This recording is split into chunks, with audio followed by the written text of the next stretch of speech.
Darah di balik persalinan, sejarah kelam dukun beranak Jawa dan tangan besi Daendels Prowse. Prolog, malam tanpa tangisan bayi. Di sebuah desa kecil di pesisir utara Jawa, tahun 1898, malam itu hujan turun lebat. Lampu minyak di sudut rumah pendopo redup, menyoroti wajah keriput Mbah Warti, seorang dukun beranak yang sudah membantu lebih dari 400 persalinan sepanjang hidupnya. Seorang perempuan muda, Karsi, menjerit kesakitan di bilik bambu. Suaminya Marto mondar-mandir di luar rumah sambil memegang keris pusaka. Di dalam ruangan bau anyir darah bercampur dengan aroma kemenyan yang dibakar.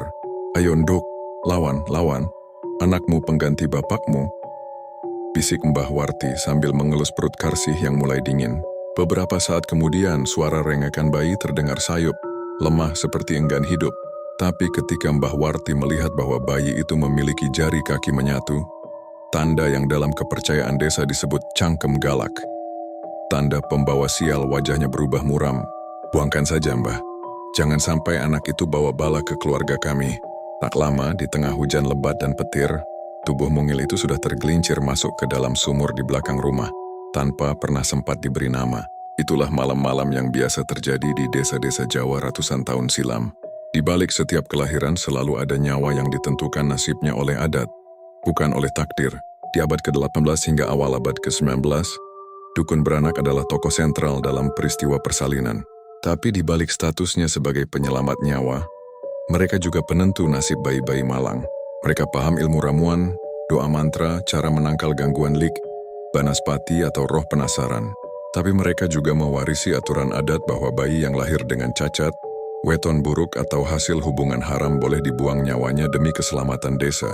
Anak itu hanya wadah sukma. Jika sukma buruk, kembalikan ke asalnya. Begitu keyakinan orang tua-tua desa.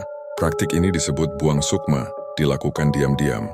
Bayi ditanam di tepi sungai, diletakkan di tengah kebun bambu atau ditenggelamkan di sumur keluarga, biasanya malam-malam saat kiai desa dan orang-orang tidur. Seiring waktu, angka kematian ibu dan bayi di Jawa mencapai titik mengerikan. Laporan VOC tahun 1806 menyebutkan, 1 dari 3 ibu meninggal saat melahirkan.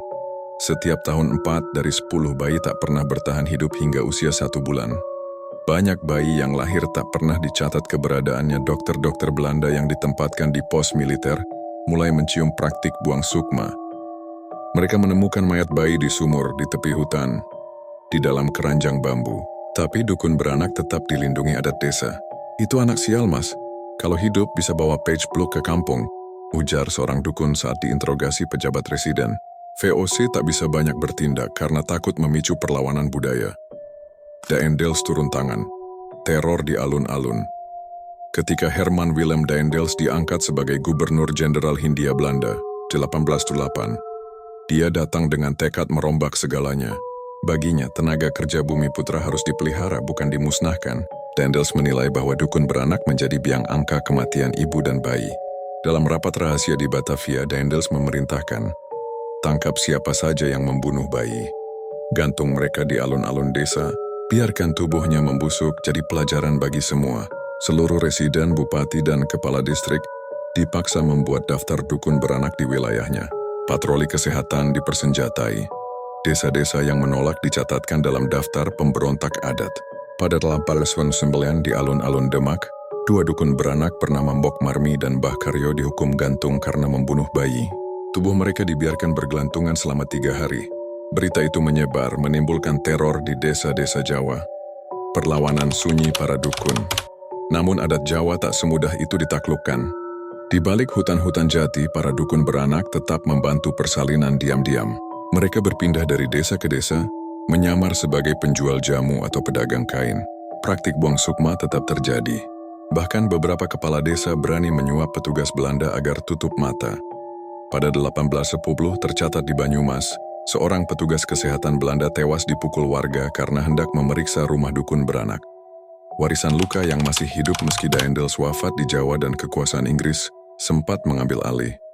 Peraturan tentang pelarangan buang sukma tetap dijalankan. Dukun beranak mulai digantikan bidan-bidan pribumi didikan Belanda. Namun hingga era kemerdekaan Indonesia pun, praktik persalinan tradisional ini tetap bertahan, terutama di desa-desa terpencil. Masih ada cerita tentang bayi yang lahir cacat dibuang di sungai atau dimakamkan tanpa nama. Bahkan hingga kini di beberapa desa di pesisir utara Jawa dan pedalaman Madura, dukun beranak masih menjadi orang pertama yang dipanggil saat persalinan, lengkap dengan kemenyan dan doa-doa Jawa kuno.